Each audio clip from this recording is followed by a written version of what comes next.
आओ हिंदी सीखें। Animation trilingual grammar video. मैं नदीरा श्वंती, स्वामी विवेकानंद सांस्कृतिक केंद्र कोलंबो से। मैं परसर्ग के प्रयोग के लिए मेरे द्वारा प्रस्तुत करने वाले वाक्यों को ध्यान से देखिए। पहली तस्वीर में मेरी जेब में केवल 5 रुपए हैं। इस वाक्य में स्थिति बतलाता है। एक सप्ताह में 7 दिन होते हैं। हाँ, यह समय की अवधि में अंततः स्थिति बतलाता है।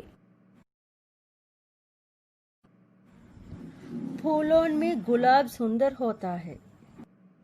यह समूह में स्थित किसी एक व्यक्ति या वस्तु की तुलनात्मक विशेषता बतलाता है। आपने यह डायरी कितने में खरीदी है? इस प्रकार के वाक्य में मूल्य सीमा बतलाता है। रोगी अभी बेहोशी में है। यह किसी भाव में अंततः स्थिति का सूचक है। ट्रेन के आने में 1 घंटा बाकी है। इस तरह के वाक्य में स्थितियां निमित्त की सूचना मिलती है। क्या इस तरह पर परसर्ग के भी विविध प्रयोग है?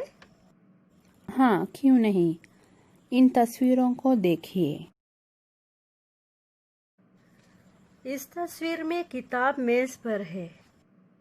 पहले की तरह इस वाक्य में भी पर एक वस्तु की किसी दूसरी वस्तु के ऊपर स्थिति की सूचना देता है।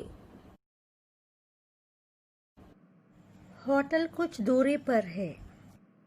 इस वाक्य में पर दूरी के अर्थ को प्रकट करता है। मैं 7:40 पर घर जाऊंगी।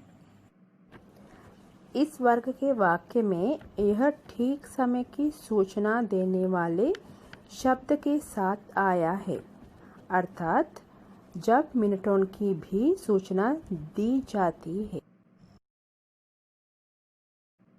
दूध गर्म होने पर बच्चे को दे देना।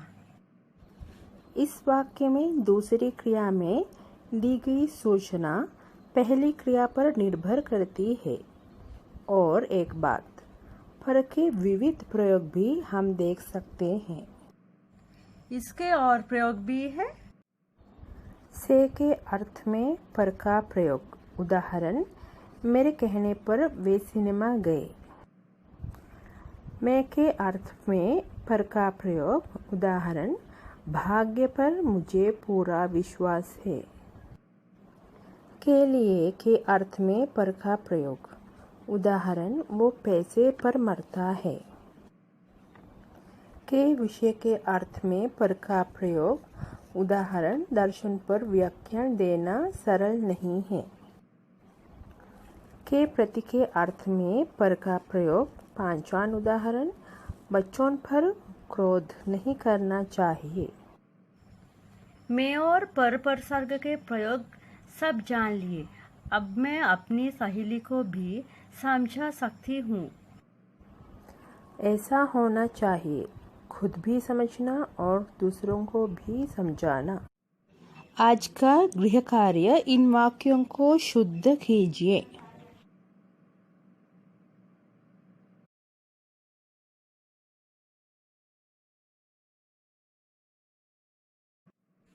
गुरुजी, अन्य परसर्गों की जानकारी भी हम सीखना चाहते हैं।